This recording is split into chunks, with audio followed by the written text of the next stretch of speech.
Queridos, essa passagem diz que multidões seguiam Jesus, né? Onde Jesus estava, as pessoas queriam ir para lá. Muitas pessoas queriam apenas ser curadas. Elas sabiam que Jesus tinha esse poder e elas iam atrás de Jesus para receber a sua cura. Outras pessoas estavam curiosas para ver, né, os sinais. Será que é verdade o que eu ouvi falar? Jesus realmente faz milagres? Eu quero ver. Outras pessoas queriam aprender o que Jesus tinha para ensinar. E uma parcela daquelas pessoas queriam adorar o Rei dos Reis, Senhor dos Senhores, né?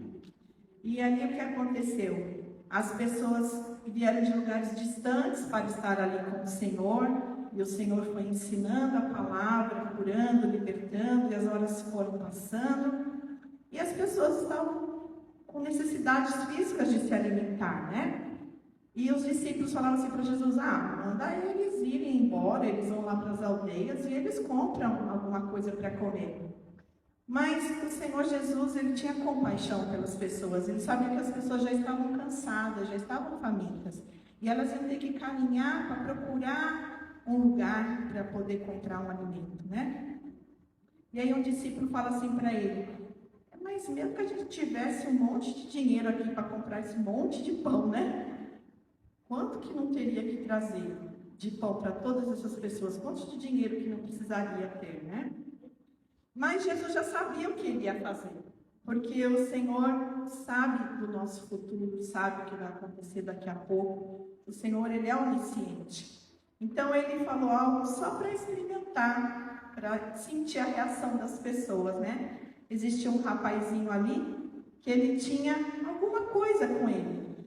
Um pouquinho de pão. Um pouquinho de peixe, pouquinho. E se ele tivesse uma atitude egoísta, egocêntrica, né? Porque a pessoa egoísta, ela não reparte as coisas. A pessoa egocêntrica, ela se sente o centro do universo e tudo gira em torno dela. É só para ela e tudo para ela. E às vezes a pessoa é egocêntrica e ela não percebe.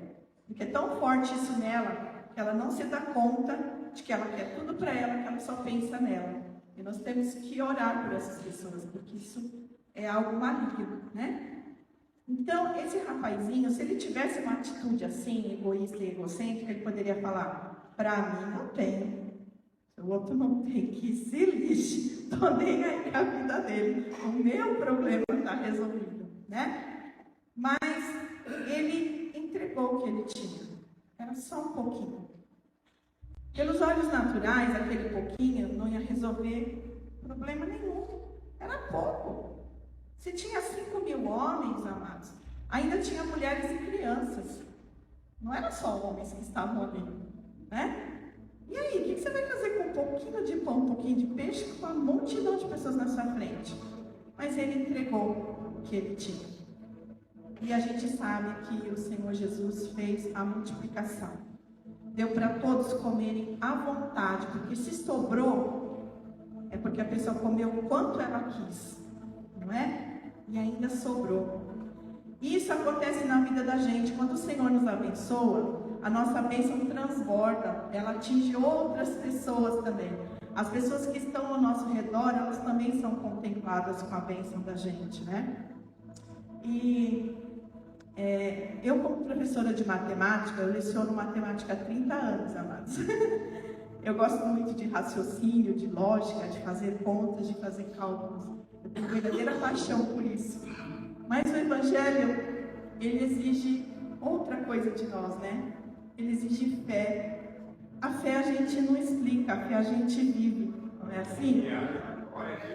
E aí, eu lembrei de um testemunho de um pastor, não sei quem aqui teve a oportunidade de ouvir falar do pastor Piva, muitos anos atrás, um pastor de Ribeirão Pires. Eu não sei atualmente nada da vida dele, nem sei se ele ainda está conosco, se ele já está com o Senhor. Ele é um pastor missionário, médico, né? E ele trabalhava com os indígenas, assim. E como ele tinha um salário bem abastado, tudo que a igreja dele precisava, ele ia lá e semeava. Ele que comprava as coisas e dava para a igreja.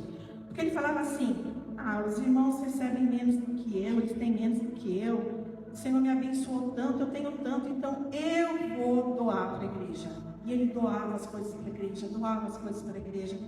E um dia o Espírito Santo falou assim com ele: por que você me impede de abençoar a minha igreja? E ele levou um susto. Ele: como assim, Senhor? Eu estou impedindo. Ele falou: tá, você está impedindo, porque você não ensina meu povo a semear. Eu quero prosperar o meu povo e você está sendo barreira para isso. Que forte, né, irmãos? É uma coisa contrária da lógica, entende? Porque se a gente for olhar de uma forma humana, eu vou falar assim: a pastora Patrícia recebe só um pouquinho, a outra Patrícia recebe um montão. Então eu vou falar para a outra Patrícia doar uma quantidade grande e essa Patrícia aqui doar uma quantidade pequenininha. Ou então nem doa nada. Você recebe pouquinho, não precisa doar nada não. Fica tranquila, porque Deus conhece seu coração. Só que eu estou impedindo ela de prosperar. Porque o Senhor, quando você entrega um pouquinho na mão dele, ele multiplica. Então, se você não entregar nada na mão do Senhor, o Senhor vai multiplicar o quê? Não é assim? Eu não estou dizendo, amados, que Deus não ama as pessoas porque elas não contribuem. E não estou ensinando vocês a trocarem coisas com o Senhor. Não é isso. Mas nós estamos falando de adoração. Quando você entrega algo no altar do Senhor, é uma adoração. Amém. Como é a adoração? Um estilo de vida. Quando você é uma pessoa agradável com seus vizinhos, quando você é uma pessoa agradável na sua família, quando você é uma pessoa agradável no seu emprego, você está adorando ao Senhor com seu testemunho de vida. Quando você sorri para alguém, quando você dá um abraço em alguém, você está adorando ao Senhor.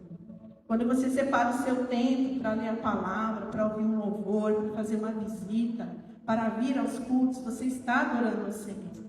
Então, o que a gente está ensinando aos irmãos e aprendendo junto com os irmãos: adore ao Senhor com tudo que você tem, com tudo que você é, com os dons naturais que Deus te deu, com os dons sobrenaturais que Deus te deu, porque o Espírito Santo habita em você, e você tem dons que não são humanos, você tem dons que são do céu. Exercite esses dons. Visite as pessoas que estão enfraquecidas na fé, visite os enfermos, ore na igreja, ore na sua casa. Isso é adorar ao Senhor. Amém? E eu quero convidar vocês para participarem de uma célula. É obrigado a participar de célula? Não, não é obrigado, porque o Senhor não te obriga a nada. O Senhor te libertou e você é livre para adorar o Senhor. Mas na célula você tem a oportunidade de exercer os seus dons. Você pode fazer uma dinâmica e abençoar a vida das pessoas. Você pode levar um louvor e abençoar a vida das pessoas. Você pode contar um testemunho, né? Você pode fazer um pedido de oração, porque ali as pessoas vão ouvir o que você tem para dizer e elas vão interceder pelo seu pedido e você vai interceder pelo pedido dos outros. Então a célula é uma oportunidade de você exercer o ministério que Deus tem para você, né? A nossa célula onde estava uma bênção, né? E eu tenho certeza que aonde você decidir ficar em alguma célula, Deus vai usar a sua vida. Não enterre os dons e os talentos que Deus tem te dado, né? E aí, o que acontece? Nós vamos ter a oportunidade agora de semear na obra de Deus, sabendo que Deus é poderoso para fazer infinitamente mais, além daquilo que pedimos ou pensamos. E se você não tem uma quantia física para colocar hoje no altar do Senhor, não perca a oportunidade de adorá-lo com expressões de amor. Diga ao Senhor: Senhor, o Senhor é tudo para mim. Senhor, eu estou na multidão, não é só por causa dos milagres que o Senhor tem, não é só por causa do pão e do peixe que o Senhor tem, não é só por curiosidade, mas eu estou no meio da multidão, Senhor, porque eu te amo.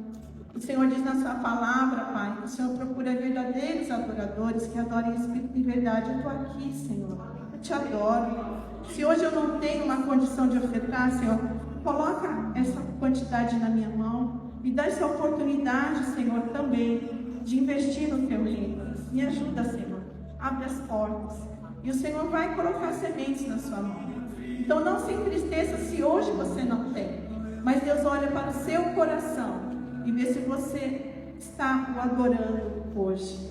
Então tenha o seu momento particular com o Senhor, fala para Ele que você o adora.